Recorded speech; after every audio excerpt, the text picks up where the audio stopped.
Hello, everyone. Thank you for joining us. And please make sure you guys follow us on Instagram and all the platforms we're on. Today, we have a special guest with us. His name is Mais Karibyan. I know this gentleman for over 20 years. And he's been in the he is in the insurance industry and real estate as well. Mais, and no matter how much I introduce, I know I will not do justice. So please introduce yourself to our audience, and we'll basically move from there. Yeah.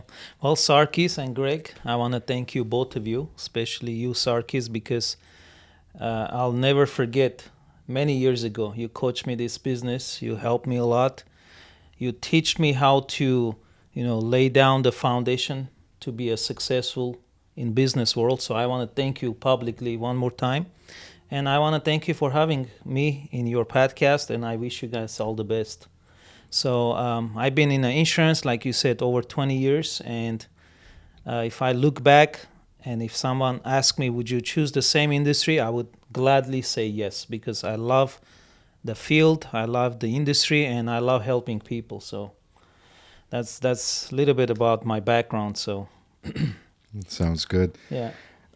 You did a lot of flipping too. I saw your videos. You were very aggressive. I know Greg does that too. Yeah. A lot of the times. Yeah. Which industry you love them? Which one is the funnest industry? Originally I started with insurance, and after many years, when I started building my database, a lot of my clients kept asking me, Mais, we want to buy a house. Do you do that? I'm like, no, I don't do that. And they keep asking to the point where eventually I said, you know what, let me just get my license and help my existing database. And that's how I added real estate to my portfolio. And it was easy for me because I already had the foundation of database, clients, trust. And when I add the real estate right away, my real estate business succeeded very fast. And I think, it's kind of works hands on hand. It helps each other out, especially nowadays, after 20 years selling insurance, as you grow in a business, you build your database. Every year you have, claims and people die. So when I deliver this claims check, not only I help them to, pay off some of the existing debt they have, but also I help them to invest and buy their first dream house. So that's how I added real estate in my business. So I think I did a good choice to kind of make it work together, I'm guessing he likes both. Yeah. But mostly insurance. If I pick and choose, it's kind of hard, but I want to say insurance because that's my original start. So, insurance would Flipping be number has one. more headache. Yeah. Yeah, it is. There's more headache to it and more time consuming. And you gotta be mentally more strong to handle the stress in real 100%. estate. I mean, The cost of it. Yeah. I mean, I think, in the insurance business, once you submit it and especially the case gets approved fast, there's not much to do. But in real estate, even you start the deal, after 30 days, everything can fall apart. Yeah. One little mistake, people change their mind, or, anything can happen with a financing side of it. And just the whole deal can just, So 30 days of 30 days, sometimes 60, sometimes more. That's why sometimes when I start a real estate transaction and I'm at the closing stage, clients tell me, hey, when I'm going to get the key, can we celebrate? I'm like, nope. Until it records, we're not celebrating. So don't count the chickens before it hatches, right? Yeah. This is what a lot of people don't talk about on the social media. Yeah. All the headache and all the BS that you go through when it comes down to flipping. Because, flip houses, buy houses, rent it out, this and that. Okay, but there's more to it. There's all of that headache. First, you got to find the house. Yeah. In terms of flipping. Yeah. Right? You got to first find the house. Second, you got to get contractors. After you get your contractors, you got to make sure your contractor is not slacking on the job. Yeah. If he told you fixing the house is going to take, let's say, 2 weeks, right? That guy has to be working two weeks nonstop for that house, which most of the time, Contractors are like liars. Oh, yeah, big time. They will tell you it's going to cost you 100,000 to fix it. Next year, no, you got another change of order for another 100,000. Yeah, it's Plus- like, whoa, you wanted another bathroom? We didn't count that. I mean, in real estate, when you look at the transaction itself, you deal probably 10 to 12 people at the same time. You deal with the lender, you deal with escrow, you deal with appraisal, you deal with the inspection, you deal with many buyer side, seller side. So you gotta be so punctual and organized, so you can balance the deal so Yeah. it doesn't fall off. So If you do something wrong, it costs you the whole deal, basically, right? And you can lose money. yeah. Because if Well, you don't sell it enough absolutely. time, or you go over budget. Some of the properties that I worked on, I spent it a couple $100, sometimes $1,000 on photos, putting things Yeah. together. And then if it doesn't go through, that's a loss for Yeah. you. So, yeah. Flipping is, I mean, with life insurance, it's like very simple. Unless it's Armenian client, right? They have so many issues. yeah, they die a few times. Or they never die. But the interesting about that, a lot of people now do real estate and so on and so forth, because I think is the sexiness in real estate. When they say, "Oh, I'm a real estate agent," and they associate that in like as if they're like a doctor or something. Yeah. I feel like that's and everybody is in it, where they're like this luxurious. It's a professional thing. field. Yeah, It's not a joke. yeah. You have to really put the effort and the time to make it work. Yeah. Yeah. Some realtors, they make it look like a joke. Yeah. Yeah, online too, right? Especially, what a lot of times what happens is, it's so crazy. People complain that they get rude things and this and this, but then they're showing off stuff, Yeah. Which they should not be, and they get bad stuff and bad guys going after them or something, reputation. But there's a lot of, you look at it and you're like, wow. What is this person selling? Is it the house or is it? Yeah. But in any business, I think sometimes people say in this business there's so much crazy things or bad. Any business, take a look at being a lawyer, being a doctor, being in car sales. Right? You did car sales years ago, and every business, I think, end of the day is not the business, but it's the person. Yeah. If you're good, you're honest. I think any business you go to, you're gonna. But is there an honest car salesman? Well, I know one. That's why I left. That's why you left. You couldn't handle the exactly. honesty. I couldn't lie anymore. Yeah.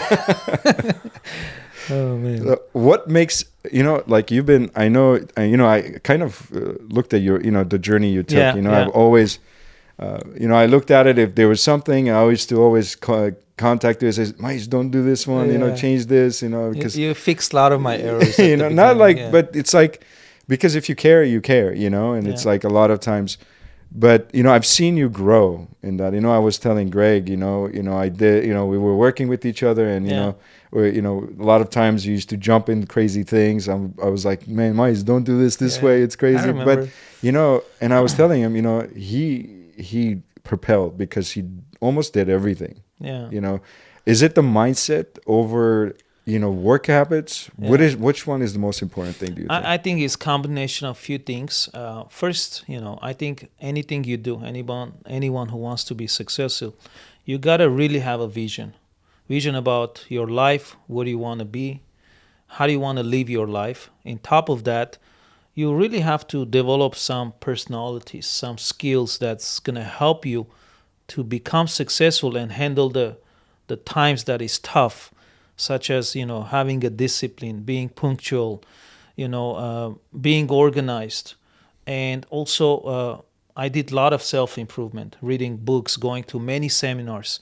I don't know, I never counted, but probably I went over a few hundred seminars, including sales, mindset, business, marketing. So every time you go, you learn something and you start implementing that in your life and you see the results. But also, I can add, you got to have good mentors.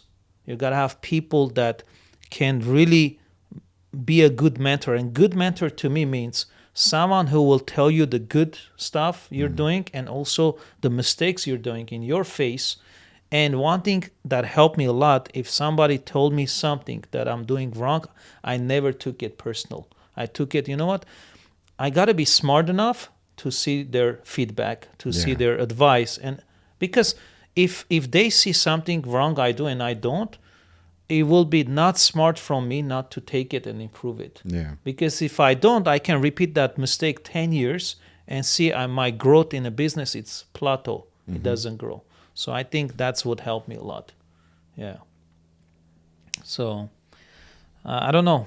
It's just be consistent and learning. Never stop.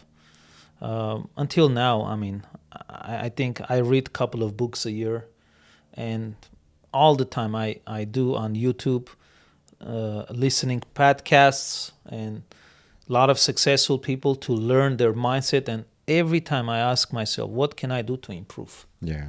Yeah. I mean, you jump into things. I did, and No, meaning like you don't have fear.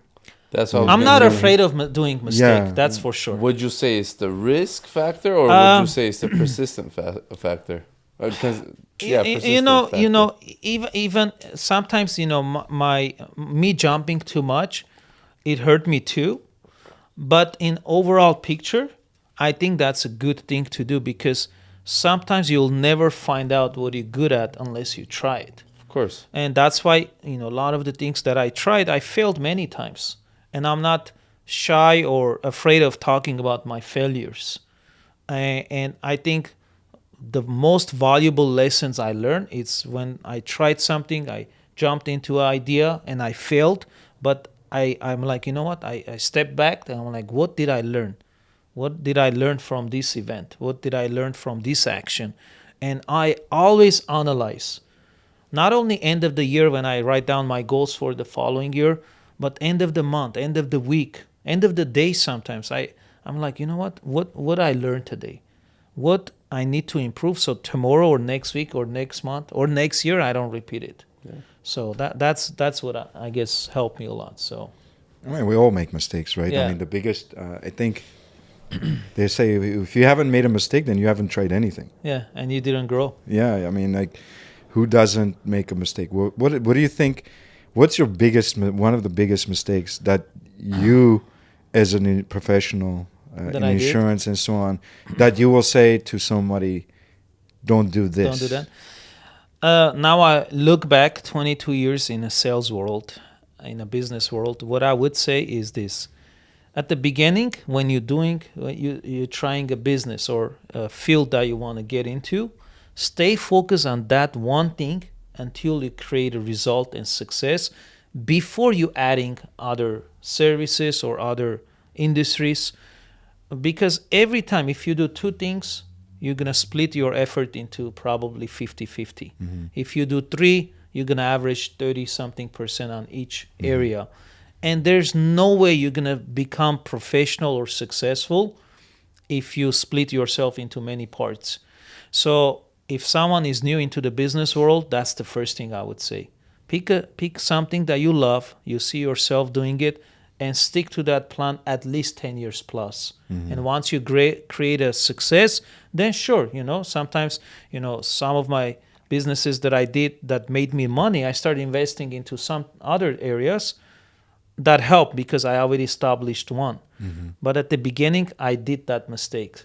I was doing this, doing that, and then I see I'm all over the place. And sometimes it's hard to manage. Yeah. So, where would you say that you said 10 years? Yeah. But year after year, you want to reach for more. Yeah. As an entrepreneur, Yeah. right? Yeah. But you said when you become successful, where do you draw the line yourself that you're successful at that point? Or how would you say that you're successful at that one profession? Yeah. Or you're professional at that business for you to step into another business? Right now, as you grow in a business, right, your mindset grows, your perspective about life and business changes. Let's say, in insurance field, right, I know agents who make couple million a year. And I'm like, you know what, Mais, are you there? No. So why should I try something new or especially new field, to make more money, let me invest the same amount of time and energy into the field I'm already good and push myself. If I'm making $500,000 to 750, if I reach 750 to a million, if I reach million, then higher. So that's one thing that I learned. Now I'm looking back. It's like, you know what? Focus on the same field just to increase your levels. But as far as what is success to me, I think I don't draw a line where I want to be, but I always believe that you can beat your best, your prior best, and that should be your limit. Every year, look back and say, hey, what did I reach last year? Can I beat that limit a little bit more? And if you do that, you're going to grow as a person. You're going to grow as a, your business going to grow, your income going to grow. And if you do smart choices with the money you make, you invest, then you can create a little bit easier lifestyle, relaxed lifestyle, going from active income into passive income. And from there, it's up to you if you want to kind of slow down. I'm 40, and I think I don't mind pushing next 15 years. So It gets harder afterwards. yeah, especially having kids and getting married. So it's a lot of work. So you got to balance things out. That's where So your white hair comes from. Yeah. No, Mais, that I think that you're on dead on Yeah. the, because success is honestly, everybody has a different meaning for success. Yeah. Some people could be like, hey, I'm successful because I have a family, everybody's healthy. Some people might have $1 billion, they might consider themselves unsuccessful. Yeah. Like you said, a lot of people quit before they start. Yeah. They 100%. I agree. like you said, like, okay, what am I making now? What is the top person making, right? Yeah. And instead of jumping another field, now what do? You start from zero to reach where you are. Yeah. Let's say 100,000, And you do more 200,000. mistakes every time you try something new. And you keep on going into different industries, and all of a sudden, every time you're starting from zero to zero from zero. Instead of adding it from, like you said, just a little bit on, and now you increased it, and it's better than going into another field, starting fresh, and getting maybe the same amount after 4 years or 5 years. Sorry. Yeah. Go ahead. I was talking to a relative of mine, and they were very successful in one business, and they've been doing it over 10 years. And they came to a point where it became so easy for them to run that business and to grow. Then last 2 years, they tried different business. And whatever they made in the first business, whatever they saved, they invested in something new idea, because there's so many mistakes they did. Technically, that last 10 years, whatever they made and saved, that new idea took it away. Yeah. So it goes back to your point, if you already succeeded in one thing, stick to it. And I'm going to admit, at the beginning, I was not thinking that way. I did that mistake. It's not that I'm saying just the advice. I messed it up too, but you learn. Yeah. That's why, there's a difference between being smart and wise. Smart people learn from their mistakes. You become wise when you learn from others' mistake. Yeah. So you were saying something. I think a lot of people, they want to, like you said, take small increments of, take baby steps pretty much, right? Yeah. But a lot of people, they want to take big steps, and they want that quick money, you could say. Yeah. Nowadays. Yeah. Nobody wants to take baby steps for them to, over the years, for them to become successful. Yeah. They want to cut that 10 years into 2 months, pretty much. No social patience. media. Yeah. That's the thing. Because they see everybody is, the new Lamborghini, new house, boats, all this. They think, they got it overnight. No. But a lot of them are, It's it fake. says make it to fake it Fake to it make and it. you Remember, make it. at those days, everybody was like big on that. Like, hey, but a lot of the internet is fake, and people really think that's real. I would honestly say like 90%, 95% of the internet is fake. Of course. It's too much over exaggeration. It's like, the perfect marriage, the perfect life, right? And you see somebody that's always on vacation, but, but they've been on 2 vacations and they spread it out for like 5 years, When you right? say that, a few days ago, I was watching a Instagram reel, and this girl, probably in her 40s, She's drinking margarita, and there's a wind coming and the water, and then it zooms out. She's laying down on a street. Yeah. There's a water, and the husband just throws. It's so fake background, you know. I mean, Sarkis, look at you guys doing a great work with your podcast, and it's so much work in the background, but it's gonna take a while to build your channel. But once you get there, it's easier. Just like anything, you know, doesn't happen overnight. So yeah, a lot of people think it's overnight because they don't, you know, like we always talk about that, you know, behind the scenes and behind the things. Because now it's like internet. It's like overnight they start making money. Yeah, you know, because of the viewers. Did you guys like see this new sensation about that guy that's sailing with his cat? Have you guys seen that one? I haven't seen that one. He's going Phoenix country to country. sail with Phoenix, you know, okay. and everybody, the guy who got so many followers, he has over 600,000 followers now. Yeah. He's getting like 40,000 followers almost a daily basis.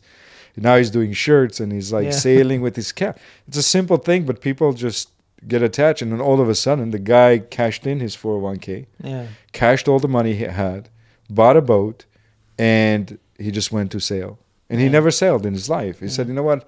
I got tired of my life. He was diagnosed with this sickness. And he's like, I'm going to just go live my life. Yeah. And everybody's following him. And now he's probably making way more money. Yeah, he does lives, and everybody's sending him flowers and gifts on. So that's the thing, you know. People are waiting for. They want to be that next person. Why don't we become with a sob story and Sailors? go on live?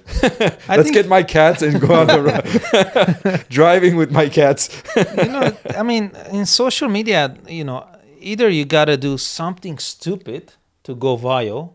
Or do something very smart and wise. I always choose to go there. But you know what the problem is? The wise ones, they don't get viral, and the stupid ones, they go viral. You know, you partner up with the stupid. We just have to find that stupid partner, right? Yeah. No, but the mindset, I think, is everything, right? Yeah. What else do you think? What have you done, like, which kind of helps you on a daily basis? What is some of the things that pushes you and inspires you to get up every day and continue doing what you're doing? I think, you know, one of the things that I can add is having a system. I'm a very systematic guy. I create system pretty much every area of my life.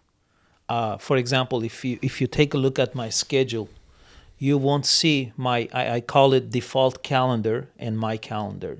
My default calendar repeats every week, the same thing. If every Monday from 9 a.m. until 5 p.m. I do all my paperwork, follow-ups, and conditions on files. That's what I do every Monday. Every Wednesday, let's say 6 to 8, I do phone calls. Well, guess what? If you call me on Wednesday, Mais, let's hang out, and you tell me 6 o'clock, my answer 99% of the time is going to be no. Okay. Because I'm going to follow my default calendar. So call you after 8. Call you after 8 or before 6. Okay. Why? Because when you become entrepreneur and you're running a business, you don't have a boss. Well, guess what? I create an artificial boss, and that's my calendar. And when I put it in my calendar, and I have it color coded. Blue is my default. Yellow ones is my appointments that I built around the default calendar. And when I follow that, I realize that it keeps me very organized and very disciplined. Yeah. And everything I did, you know, there's a saying, right? How do you eat an elephant? One piece at a time. So everything I do in my business or in my life, I break it down into small pieces. In my phone, I have over 5,000 contacts, close to 6,000. So I'm like, you know, how can I reach these people? Mm-hmm. If I take the 5,000 and divide by, let's say I work 300 days out of the year, minus the weekends and vacations, right? So all I have to do, if we do simple math, if I take the 5,000, let's say, and divide by 300 days, that's only 16 contacts a day. And so 16, you took 60 days vacation. Well, you know, minus the weekends, minus the vacations, let's say 300 days out of the week I work. But look at the 16 numbers. If I tell you can't call 5,000 people, you're going to think that's crazy. If you take 16, that's a combination of probably 5 phone calls a day, 5 text messages a day, and 5 emails a day. Then end of the year, you're going to realize you just reached these 5,000 people. And then what happens, people remember you, you build your database, they don't run from you. So systems help me a lot. I'm very organized on system. I don't mean to brag, but that's what helped me. Yeah. That's what helped me to stay organized.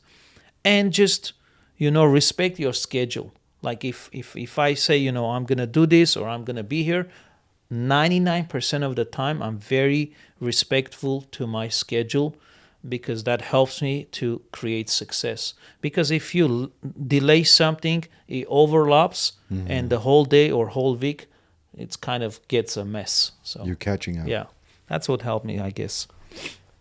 As an entrepreneur, you go through negative times and positive times. How do Okay. you overcome the negative moments? Number one, I don't take it personal. Why take it personal? End of the day, you take things personal if it's part of your personal life. What's a personal life to me? It's my family, it's my parents, it's the closest people to me. Even if they say something, you got to be so loving and caring, not even take that to a certain degree of personal level, but especially from business, from a client. Someone just met you, someone just called you, they talk to you like in a wrong tone. Why I'm gonna take that personal and just kill my mood and my day? A lot of salespeople and business people, they take clients' feedback so personal, they go for a coma for a week. And they're like, no, screw this client, never gonna call them. Not only they don't call that client as a follow-up, they don't make any phone calls next 2 weeks. And then you look at their pipeline, it all gets dry. Yeah. It hurts the other clients that were waiting for your call, because this client pissed you off, you took it personal, and you didn't follow up the clients who were waiting on your phone call. They run away, go somewhere else. You lose on both ways. So that's number one. I don't take things personal. Yeah. What about motivation and whenever you're feeling down? Because you can't be motivated, let's be honest. You can't be motivated every All the single time? day, No. every single hour. You can't. I think the way God created us, God gave us emotions, and nothing wrong feeling emotional, but you got to balance it and control it. So one thing that helps me to stay motivated and focused and positive most of the time, I know exactly what I want out of life, and I focus on what I have in my life versus what I don't have. I mean, take a look. Just today, how do you got here? You drove here, right? So, number one, you have eyes to see. Number two, you have legs to walk to your car, right? Those are the things that we never think about. So if you value the things that every day you have, and sometimes we say those are the small things. No, those are the big things. A few days ago, I went to City of Hope. One of my, person that I know from our church, her son got diagnosed with leukemia cancer. And I went, we prayed for him, and he's only 28. Wow. So in my mind, I'm like, when I left there and I got home, that night when I was sleeping, I asked myself, Mais, that guy is 28, I'm 40. He never got married, I got married. He never experienced having a kid, I did. Mais, wake up, be more thankful about your life. So that mindset, being thankful and being thankful for what you have, keeps you motivated. And even if negative things happens to you, because you have that settings in your mind right, hey, don't take that negativity for one day. 5 minutes, 5 seconds sometimes. That's it, move on, next. That's what helped me. So that's the thing, we take everything for granted. yeah. Some people don't see it, like you said. Yeah. They wish they can see. That's Yeah. all they pray for. Yeah. There was a saying that said, some people have a nice expensive watch, but they don't have the time. They have a big home, but they don't have a family to fill it. So it's just, I think a lot of the problems we have is because of I think we it's all focus on the wrong things. Sarkis, you have a phone, and Greg, you have a phone, I have a phone. If we put all of our phones next to each other, it's the same phone, but has different settings, right? Someone calls you, based on your settings, is going to vibrate or ring or silent, then mine, then yours, or whatever apps we're using. Well, our brain has settings too. We got to adjust it. And it's we're the one who putting those settings. If someone, talks to you in a different way and you get pissed every time, that's your problem. Yeah. You got to change your setting. Takes that into a different way. Not only in business, but in personal life, every area of your life, So I guess that really helped me a lot. So You got to factory reset yourself at some point. reset, reboot. Reboot. I mean, whatever you call that, but you need that reset. Like sometimes it's a vacation. Yeah. Sometimes it's getting away. Sometimes because you're the worst enemy of yourself. Absolutely. Because you're the one who 100%. talks to yourself. 100%. 90% of the time, it's you talking to you. Yeah. The other 10%, somebody talks to you. Like, how many times in a day you talk to somebody else? It's like maybe 1% of your day 100%. that somebody talks to you. But the other 90% that you're by yourself, what happens? Yeah. If people are really crazy in a way because they're talking to themselves, because I think everybody does, right? Yeah. You kind of tell yourself, I can't do this. Give you an example. My son, like today, and I always told him, I said, when you take tests, just say, hey, this is easy. I want to get this done. And then he was number one in the classroom, and he's like, Dad, you know what I did? I go, what? Yeah. He goes, I said to myself, this is so easy. He goes, I took it, and and now he knows it works, right? But it's just a psychological thing. How come you didn't tell me that when I was taking my test? I didn't even know that. I wasn't that wise at those days, bro. He was spelling his tests too. Yeah, I had, me. What it is me when it came to tests, it was the most horrible thing. I could study stuff, but I will remember things. But when it came to test time, I'm like dumb as it can be. It's like I just stared at it. I'm like, wait a minute, I thought I learned this, but and then I get off the test and I can tell you what to do to pass the test, right? And then I'm like, they're like, dude, you didn't pass it. Why are you telling me? I'm like, because I remember what's up. I think those public places that we go and take the tests, how when you go to Vegas, they spray something in the air for you to stay awake. They do the opposite. Yeah. Those test centers, or there's something in the air. It's just like you sleep, right? You come out, you're like, what did I just do? Where was I? I used to hate those test centers, especially with the life and all the securities. When you go there, it's like almost like prison. They put you behind the glass, and you're like, okay, no pencils, no nothing, no breathing. It's like they're just, and then you come out, they like stare at you. Yeah. Next thing you know, you're in you're a like, jumpsuit. Yeah, you're like, I'm like, dude, just tell me, did I pass or not? Like, I mean, just every year, we grow, we learn, and we implement what we learn, and our life can get better every time. Yeah. Only if we knew, right? Yeah. But even if you knew, you might have done something else. That would have been a mistake again, But that's what makes your life interesting, right? Yeah. Learning throughout the years. Yeah. There was I met somebody one day. I was like, he was driving a nice car and all of that. I was like, what do you do for a living? He goes, well, my dad is a multi-millionaire. The car got passed down. Yeah. Then the dad came out. He's like, I regret giving the car to him. I'm like, why? It was the son that I asked him. Really. Was he Armenian? No, he wasn't Armenian. It was the kid. He was not a kid. He was almost my age. Yeah. 26 years old. Yeah. But he was driving almost $1 million car. Wow. So I had to know what he was doing. The dad's like, I regret giving him a car or passing down the business and all of that. I'm like, why do you say that? It's like, because he didn't learn anything. Everything was a pass down. He didn't work for it, nothing like that. And you basically don't know the value of money at that point. Yeah. Well, that's what happens because you know what it is because especially when you have a hard time, you or had a hard time, right? Yeah.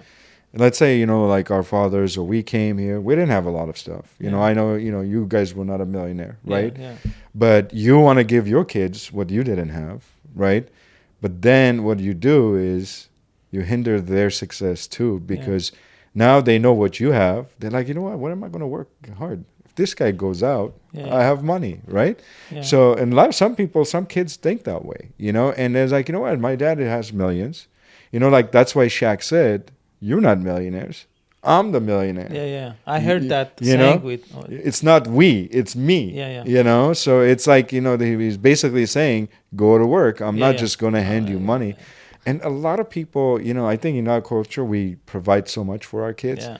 But a lot of, you know, I knew this guy that was a multimillionaire CEO at a music company. Yeah. And his kids, whatever they wanted, they had to work for it. And that's the right thing to do. And when you give, they don't value anything. It's like, imagine if you had $2 million just given to you, would you work as hard as you are now? Yeah, I don't think so. I don't think so. Yeah, you'll buy some stuff, you know, you'll go buy an apartment or a few other stuff and end up getting residual income, and you'll be like, okay, cruise control and make money on, you know, a much easier way. Yeah. But you might not value the ethics, you know, what do you have, you know, because when you accumulate things, you're like, man, this is my baby, right? Yeah. You know, I mean, the other day, my oldest, she's 8, and I'm teaching her the beginning stages in podcasts. She does a lot of times the switching the cameras. And recently I teach her how to do basic editing. So she helped me to edit 4 podcasts. And then for each podcast, I paid her $10. So I gave her $40. Wow. You should have seen how happy she was. But in top of that, we can give her a raise, by the way. In top of her, I've been teaching her how to save. So the other time, I'm like, how much money you have?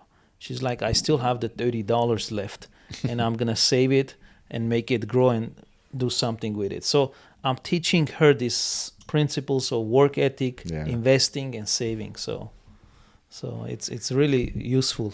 I mean, even, you know, I reach certain levels in my finances, I would not give money to my kids just like that. I would help them to earn it, definitely.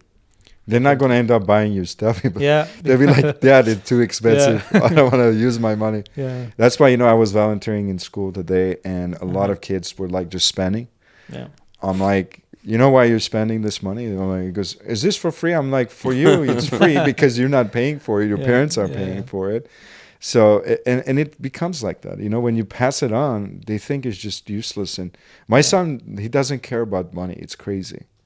You know, he, like, even when he gets birthday gifts, he just forgets about it. You know, he doesn't like, he's like, oh, that's my money. I'm going to go buy this. That's a good quality also. He doesn't have good and bad, because then he doesn't motivate by money. You know, it's crazy.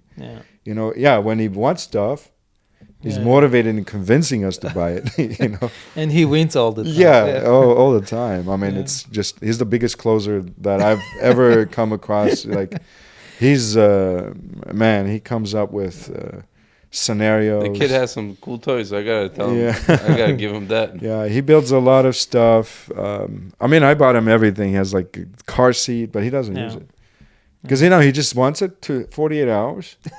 It's like a grace period. Then next thing you know, you walk in, Sark is playing on it. Because, you know, that's what I was telling Mais in the beginning when he, you know, I said this room was basically a game room, and then I kicked my son out, and we made it a podcast room, you know, and now he's like, I don't want to be in that room. I'm like, man, you know, you have your game boxes, you have you know, all the gamings and stuff. He has like 3 different consoles.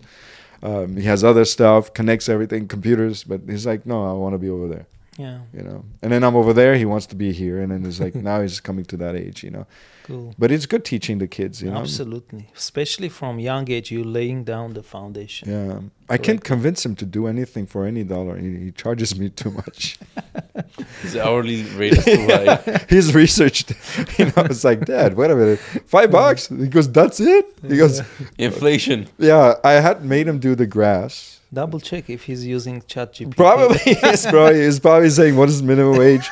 you know, is it child labor and stuff, legal and stuff, so he can sue you? Yeah. But I made him do the grass, and then he worked, and he's like, Dad, you know, I don't think this is enough. What you pay me? I was like, dude, it's $5, right? He's like, no, that's too little. He goes, I'm not gonna. This is too much work. I'm not gonna do it. I'm like, that's what my gardener said. And I fired him. Yeah, exactly. So I just fired him too. I was like, get out of here. I'll just do it myself. You know, but you know, like you said, you know, mindset, and you know, I know that you also wrote a book. Yeah. Right. Yeah.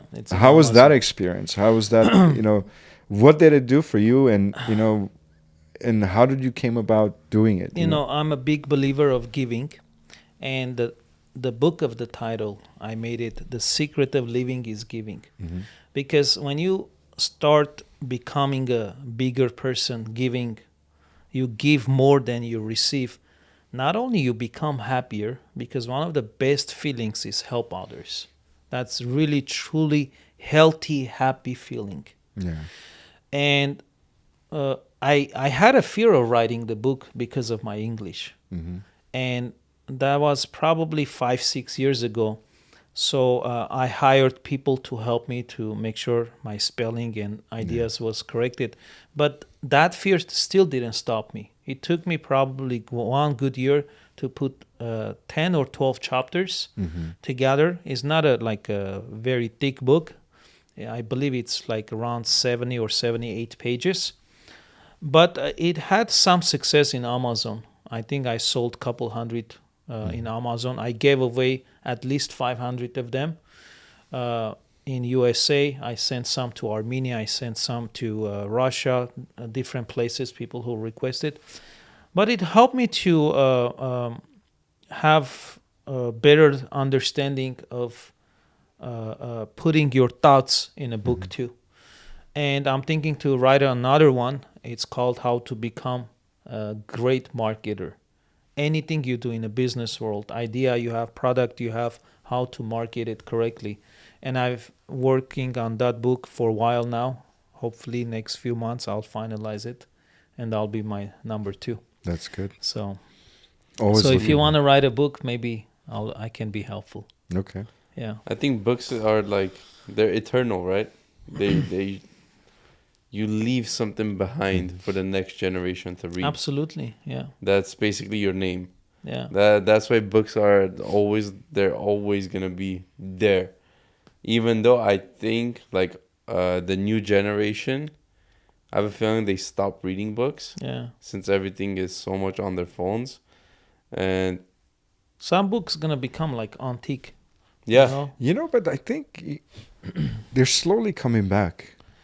You think so? You know, there was one moment that there was not a lot of readers. Like I myself, I hate digital books. Yeah. Because it's not personal. You need the physical. Yeah, Yeah. I do like read physical books and stuff.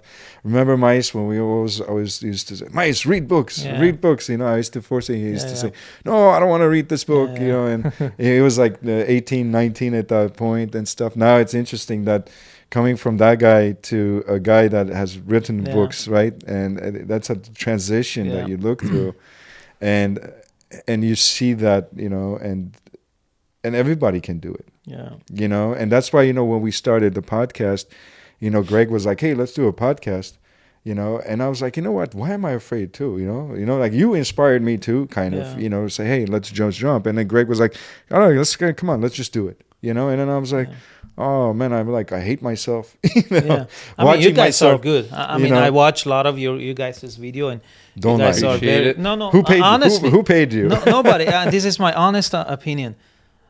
It's entertaining. It's funny. The topics keeps changing, which is interesting, and even if it's 30 minutes or an hour or more, you want to finish the podcast. So I want to wish both of you to grow more. Thank you. And build this channel to the point where average person can join, subscribe, and learn something and improve their life. So that's what we're here. You know, that's why when we started, you know, we said, hey, let's just give something, bring people in different categories. Values. We had like chiropractors, and we're doing others. I think the hardest part is the beginning, you know, and it's the starting point. Yeah. And people think, you know, just start. It's just once you start Yeah. and don't quit. I think that's one of the things. People quit too early. They shut down their doors. When they say 3 feet from gold, right? One of those books. Absolutely. It's just like, people don't see that vision. A lot of people will say, "Are you still in this business?" I'm like, "Yeah, why not?" And some people think you moved on, and sometimes they don't see you because you don't market yourself. And, they think that you're out of the business, and then they find out, and then they start referring your business. Yeah. One other thing that I want to ask you, as far as your client base, right?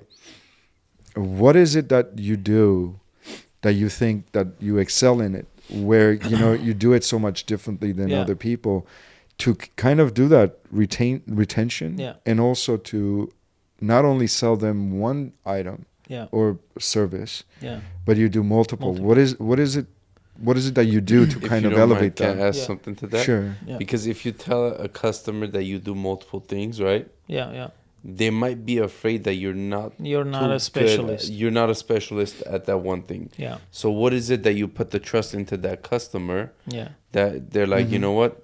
This guy has it all. Yeah. This guy knows it all. I think number one, what helped me is I don't look at clients as a dollar sign. That's very important for me. Whether I'm selling insurance or I'm selling a house, if I'm helping the client and they're a real estate client and they're looking $350,000 house in Palmdale, or they're looking $1.5 million house in Glendale, I give the same service. That helped me a lot. Yeah. Because I want to make sure clients don't feel that. Second, I build a great report with them. Not only I find out about the business transaction needs they have, but I go even deeper. I want to understand their personality, their background, their traditions. So I connect it in a different level. Also, got to be very honest. Sometimes one thing I don't like in real estate, for example, I tell people, I wouldn't buy this house. Here's why. Yeah. Sometimes they're like, Mais, like, you're weird. Why would you say that? Yeah. No, because I know the business. I do this every day. Maybe you're 40 years old. This is first time you're buying a house, and you buy it 6 months later. You're gonna come back and say, Mais, I wish you told me this, right? So that's, and last part, I'm very pay attention very much on the follow-up. Meaning, how many follow-ups can you do with the clients? At least few. Number one, birthdays, major holidays, and going back to earlier what I said, having a system, have some kind of an email follow-up, text follow-up, some kind of a follow-up so they always remember you. Because nowadays people are so stressed. If in their mind you don't remind them 1 or 2 times that, hey, I'm Mais, I'm the insurance guy, and they don't remember you, they go to a party or an event, somebody talks about insurance, they're going to steal your policy or change it. And once they change it, then maybe they'll remember, hold on, but how come I didn't call Mais? Because Mais didn't remind you. So I make sure I do very good follow-ups. They forget about you, right? Oh, absolutely. Absolutely. If you don't leave a good impression, or if they can't remember you off of just one thing, they're never gonna come back. Even relatives, absolutely. Right? They forget about what business you're in because they're not. Maybe they're not following you on your pages. Good thing you said, Sarkis. I make sure I have a big hobby that when I help a client, I text them. I'm like, can I ask you a huge favor? Can you follow my Instagram and subscribe my YouTube?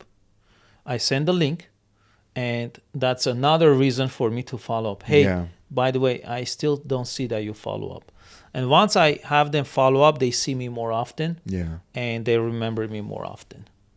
I remember this event, I don't want to talk politics, but when Pashinyan came to being a vice president, at that time, I followed the crowd.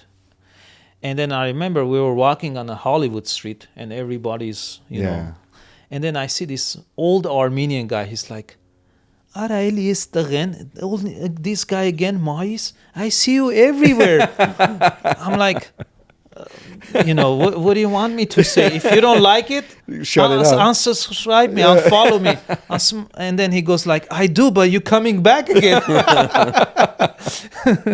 So but that's how you should do it. Yeah. I think people hate it, but at the same time, they like it, because you're on their feeds all the time. Yeah. And that's what advertisers do, right? Yeah. They show themselves all the time. I mean, And then look you're at hungry, you're like, okay. Pepsi, Coca-Cola, they're always in your brain. Some way, somehow, they... And in your bloodstream too, so You're cooked out of mind, because like Yeah. sugars and stuff, they're always advertising, Yeah. and we forget to advertise. And we tend to. That's I get a lot of agents. When what you said the other day that we were on the podcast. Yeah. And this is amazing. And I was telling some of the other agents, that we have now that are trying to come into the industry. Yeah. And they said, why is it, how can I incorporate it? Because it's kind of difficult for me to incorporate insurance. I'm like, what are you talking about? You already sold a house. What are they going to buy? They're going to buy something. Homeowners insurance you're going to buy. I said, when you said, what he was saying is, it says, when there's a death benefit coming in, when somebody passes away, which is the worst thing can happen for a client. You don't want your clients to die, right? Yeah.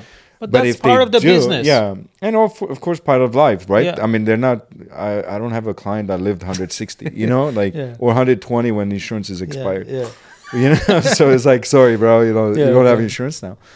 But he was saying that when you deliver that death benefit, what are they going to do? They already trust you. Yeah, you're already giving them the biggest check. Yeah. When they see you, they forget even the person died. They're like, thank you guys. Finally. Exactly, right? So they're excited. They're like, and then they realize, wait a minute, this is a sad moment, right? But that's the thing. And the agents, when I tell them that, I said, listen, you're already in real estate. You're already doing the biggest transaction of their life. Yeah.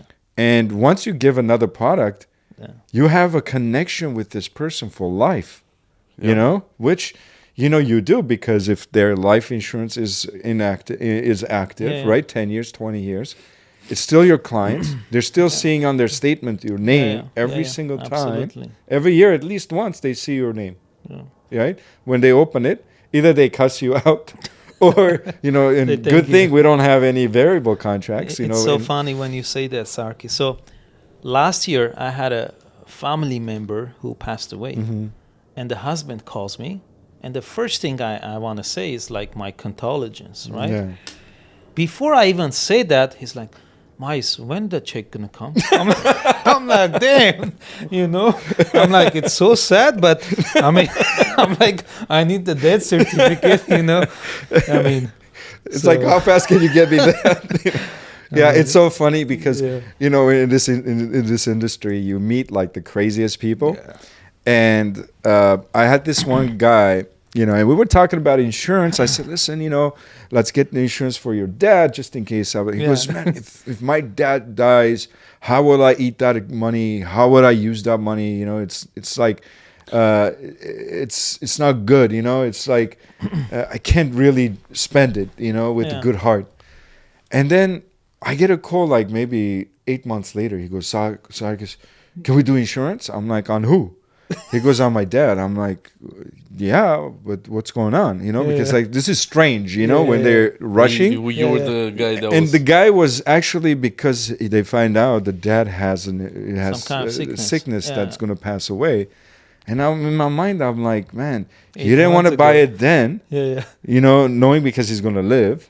Now he's going to die. Now you can actually want to spend that money, so it's just, that's crazy. It's insane. Sometimes you hear things and it's just, it's sad and funny at the same time, I guess. And a lot of times, that's what the phone call gets. I always, when I go to clients, I said there's two different funerals. Have you heard this one? When I when I went to trainings with you, I might have said it, right? And I, they're like, what do you mean? I said, well, there's one that lives, there's two, which one is crying. The other one is laughter, enjoyment. They're celebrating the person's life. I said, the one that's happy and people think they're not, they're insensitive because they're laughing, but their husband just passed. I said, no, because there's two differences. The crying one and the happy one. The happy one is saying thank you for, leaving us money. I don't have to worry about it. I'm happy, not because you did, but you left me something. And the other one is cussing you.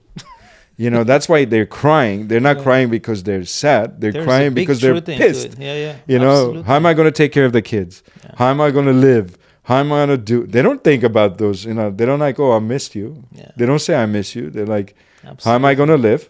Right? You didn't leave me anything. How am I going to raise the kids? This is all the things that usually top 5. 100%. And then they remember somebody died. They're like, oh, I feel bad. Yeah. Like you said, where's the check? First one is check. Second one is how am I going to raise the kids? Yeah. And then they remember somebody died afterwards. And so many funny stories throughout the years you learn. I remember probably 8 years ago, I got a referral. It's an insurance case. Mm-hmm. And the person who referred me is very close to me. So, I got the number, I made the appointment, went to their house. It's a newly married couple. And I was explaining the life insurance, and I can tell from the body language of the husband that he's not going to die. He's not going to die. His body language tells me clearly that he's not interested. So, being in sales, you read people's emotions and body language. And I'm like, I feel like he's not interested. I'm like, you know what? Whenever you decide, let me know. But one thing, can I ask you one thing? God forbid, and they just had a new baby. I ask him, God forbid something happens to you. What's going to happen, to your wife and your newborn? You know what he told me? He comes a little bit close to me. He's like, Mais, let me tell you something. If anything happens to me, I don't care what happens. Wow. When he said that, I closed my presentation. I'm like, if you don't care, I double don't care. His wife left the room, went to the kitchen or room, never came back. And I just left the appointment. And then a few days later, he called me. I never answered him. So, a lot of these decisions that we do is not just for us. It's like you said, it's for your family. And you got to, being successful in a business is not just making money. It's doing the smart things with that money for your future and for your generation to come. Yeah. So you got to, plan it correctly. It's a generational thing. And people, absolutely. I had many experiences like that too, where people they're just, I don't know. I don't care. If I'm going to, I don't know what's going to happen. Yeah. I don't even think they're going to pay it. Like a lot of people say, oh, how do I know if I died, they're going to pay the claim? Yeah. We're like, we're going to be here. Yeah. You might not know. You know what I tell to those people? I'm like, do you have debt? Yeah, I have credit card. This. Yeah. If you die, how the bank knows you're going to pay your family? Like, Yeah. People, this is just an excuse. Let me tell you. Yeah. It's just an excuse. One time I told my client, I said, he said, let me think about it. I said, if you wake up tomorrow, call me.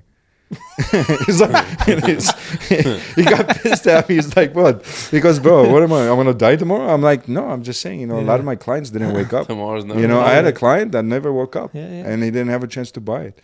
He starts laughing, it's like, he goes, bro, you're telling me I'm going to die tomorrow. I'm like, no, I'm telling you to buy today. Yeah. If in case something happens to you, it's too late, and a lot of times we missed opportunities. And let me tell you, Sarkis and Greg, in my opinion, if you study most successful people, right? Let's just keep it in the United States. I haven't met anybody successful who doesn't have investment or, let's say, life insurance. Mm-hmm. Mm-hmm. So there's a reason these people are successful, because they do wise decisions. People who broke, they should worry the most to get at something, because if something happens to them, they have nothing financially to live.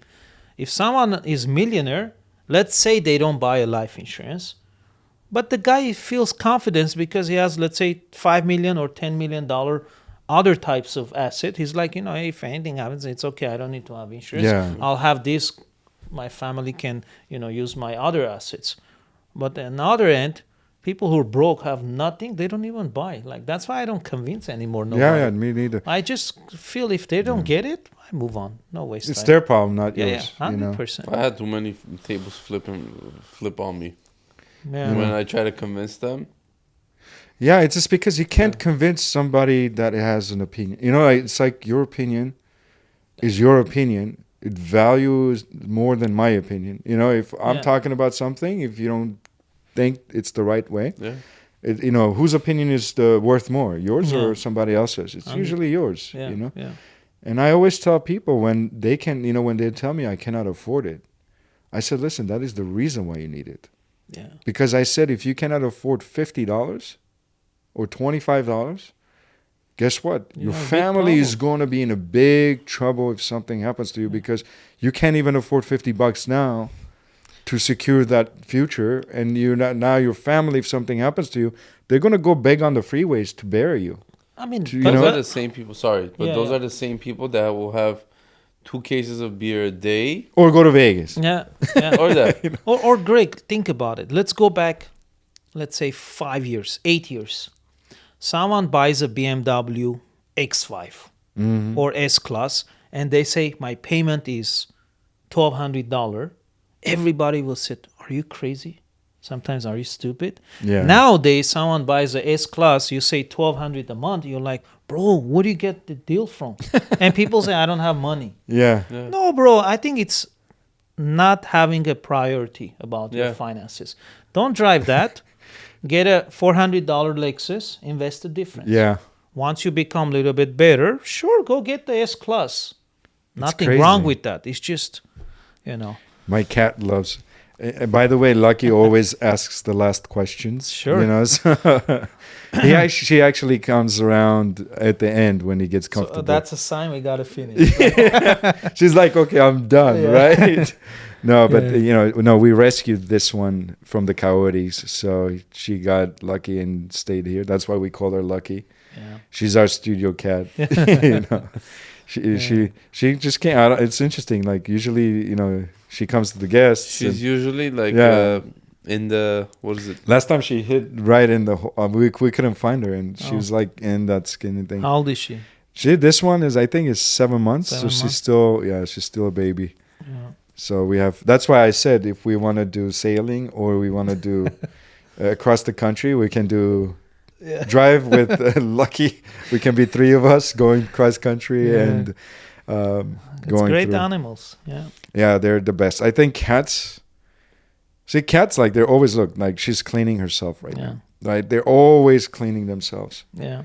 You know, dogs are like guys. Yeah. Cats are like females. They're always clean. You know, like dogs like smell after 1 hour after the shower. They still smell. They stink. You know, but cats. Dogs are always thankful. Cats are always demanding. Yeah. She's always demanding love, right? Yeah. Dogs are like. See now she's like, you know, but dogs are a little bit. See now she's like she you wants. know, clients are same she way, wants right? attention. Some clients have a dog personality. Yeah. They're always thankful. Yeah, even if you do. And then there's some, you know, like I used to do other businesses, and you know, sometimes you know you do everything. You know, the most of the clients that are unhappy is the ones that you do most. Yeah. Bro, you haven't noticed like if you go out of your way of helping them, in every case it backfires. Yeah. Right? You and they never them, satisfied. Yeah, you help them, you give them the best deal. If you went in the house. And, you know, sometimes people are afraid, you know, especially in sales, people are afraid to help people. Yeah. Because it backfires because they think, there's something in it still. Yeah. And they're like, There's a catch. Yeah, he's making $3,000 more, Yeah. $5,000 more, $6,000. That's one thing I never understood. Why would customers just like count your commission? That's what I hated the most. Yeah. When you try to help them out, so how much money are you making here? What, you want me to just take out my commission and just give it to you? Just because I'm helping you out? Yeah. That's how the structure is being. You know what I used to do? I'm like, okay, I'm Recruit selling them. you recruit them. I'm selling you $1 million insurance. Your payment is, let's say, $500. I make $5,000, let's say. So if something happens to you, how much do you get? Up to $1 million, if it's a LB living benefit claim. Yeah. If you die, clean $1 million, let's say, minus the premiums. So which one is bigger? I start, you know, kind of giving them some education. Then if it's the right client, they're like, you know what, Mais, write me the $1 million. They get it. But some people, no matter what you do, they're not going to get it. It's Yeah, a I greed think- factor. Yeah. Poor mindset, right? Poor mindset, yeah. They always Absolutely. care about what their bottom line. I don't get really that question. I don't get a lot of them. Like in the car When you're business, new, you do. it's maybe your confidence. Yeah. But once you become good in a business, I usually then- say 10% of your debt benefit. When you die, I keep 10%, and then that's it. They don't ask me anything else because they know everything else they ask me. I'm gonna joke Yeah. around, so they don't even ask the Yeah. valid question. But I think I had another question, but I just ran out of me in my Yeah. head. What do you have? Okay, that's. I think what Yeah. I want to get to is the last basically part of the- question. yeah, sure. So that way we will not here until midnight. Yeah, that's fine. And you have you've gone through those things. Yeah. Successes, the Yes. misses. Yeah. And then kids. Yeah. So you've gone through the whole cycle Yeah. as a man can go through, Yeah. right? Yeah, Because you grow up, you go to school, Yeah. you get your first beating, right? And Yeah, then yeah. and then you go to other stuff, and then business, Yeah. and then all that stuff. What do you think out of all that stuff throughout the time, the Mhm. 40 years? What would you say? What was the biggest take from from all the events that you have? I think one personality that I kept improving, I don't quit. I just don't quit. Anything I try, to me, it's like, for me, it's about the decision. If I make a decision about something, I never worry about getting it complete or done. Because first I have to know if I want to make this decision. Whether I know how or no, it doesn't matter for me anymore. Yeah. So anything that anyone does, don't quit. Because if we analyze our life, like you were mentioning, I went through all these 40 years in my life. Anybody, take a moment, whatever age you are, right? You're 30, 40, 50, or 60. Look at all the decisions you made. The ones that you quit, imagine you didn't. How much more valuable, more successful you could have been compared what you are right now. So what I would say, don't quit so fast. Don't quit at all. When you make a change, that's not quitting. I'm saying mentally, don't give up, And it goes back to earlier what I said. Why few people or very small percentage of people don't quit? Because they know what they want in life. If there's many leaders who talk about the four words that starts with W. Who am I, what I want, when I want, and why I want. If you answer these questions deeply to yourself and truly give a meaningful answers to yourself, one thing that I do end of the year, every year, and beginning of the year, especially the end, middle of December of each year, I take a good 10 days and I go over my life for the current year and I plan the next year. I really do, because I believe if you don't have a target, how are you going to reach, right? And that helped me. And I look back, I said, any decisions I make, probably, maybe it's not a good thing to say 100%, but probably 99% of the time you're going to reach it if you don't quit. If you don't quit. And that's what helped me. So my advice to everyone who's listening is don't quit. Take that quitting mindset out of your life and you will be very successful. Not just in business. Take a look. Building a good relationship with your kid. You cannot quit teaching them and loving them. If you quit that, the relationship is going to fall apart. In business, same way. In friendship, same way. Right? You have a good friend. Maybe at one period in their life, they go through messy stage or they do stupid things. Don't quit on them.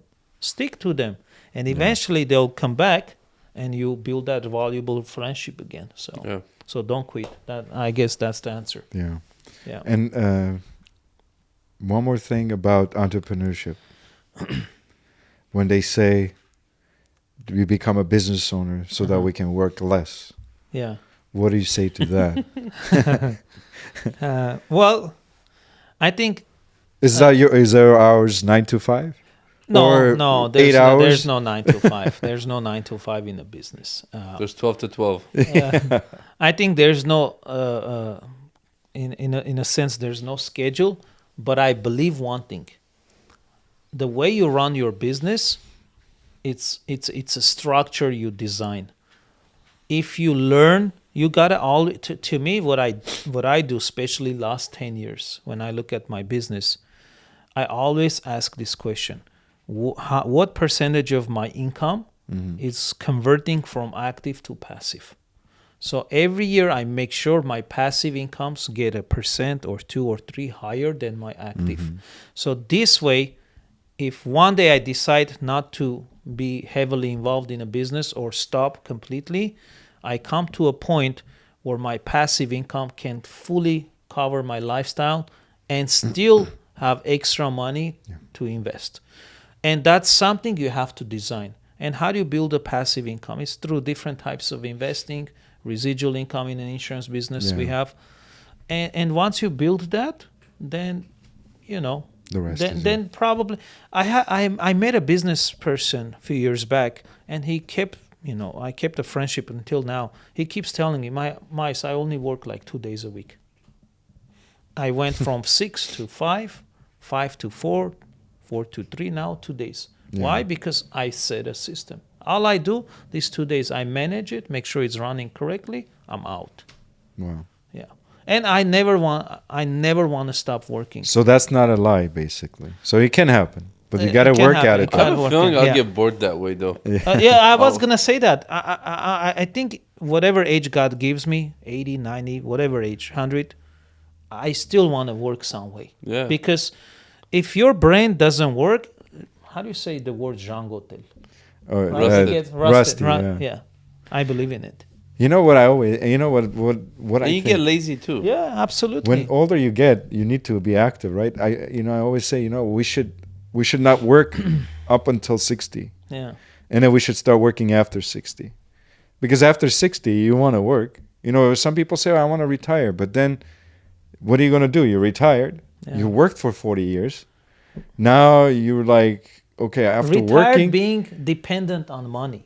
Yeah, but you can't work. A lot of people, they just quit working, and then all of a sudden, after 5 years, they fall apart because the machine is used to working, right? Yeah. And like every old people that we've met, I mean, everyone I know, they want to do things. They're more active. Look at all the successful people. How many of them retired? None of them. They have millions and they don't retire. Look at Warren Buffett. Yeah. The guy is like 600 years old now, but he's still working. He was giving a speech the other day, like a few days ago, I think. He was barely talking. He's like, I'm thinking retiring, right? Yeah. And he's like already like 100, like 90 something, I think. He's right? gonna outlive his Cadillac. Yeah, probably, man. That's the only one of the guys that hasn't spent a lot of money on goods and services. I mean, he has a lot of money, but he's worked since probably, he said, 5 years old or 7 years old, I think. Yeah, very young age. Yeah, back in those days, you could have worked your kids. Now they don't even work for $5. But at least you can write off your taxes. I'm gonna tell my daughter it's $5 per. If she knows exactly, we all will offer her 10. Right? No, that's a good thing. With editing and stuff, the kids growing and stuff. Because I noticed that when the last video, I think she was doing some work. Yeah. Right. Yeah. Because you didn't have the setup in front of you, and I'm like, either you got the system that does it automatically. I said, or it's because you were talking about your daughter. I'm trying to get my my son to do it, but he gets bored we might see him like after like half an hour. There might be games afterwards. It's like half podcast and half games, and all of a sudden we have to redo the whole thing. Yeah. But I think we pretty much covered everything. Yeah. Mais, thank you for coming. It was very. Thank you, both of you. It was a pleasure. I'm For me glad, also. we've touched base and we've kept in touch, Yeah. all those throughout this years. Yeah. And, and it's just a lifetime, and, when I know where you were and where you are, Yeah. it's an amazing thing to watch, and, and to see, and you inspire people because, some people say, what, I can't do this because I'm this, or I can't speak that well, I cannot do something well, or I'm this, or I'm short, I'm ugly, I'm bad. There's always excuses because we fear, right? Yeah. Every time I send them a video, it's like, dude, don't post this. I'm like, man, everyone I sent you said don't post. We don't have any, we're not going to post anything. Same thing with me. I look at it. That's why I picked him. Like one of the videos, I skip myself sometimes, because we're so critical of ourselves, right? Yeah. And I think what you've done also inspires everybody else, and I think everybody needs that thing, that person that because we inspire each other, right? Absolutely. We grow from each other things. He teaches me things, I teach you things. Lucky's like, get the hell out of here.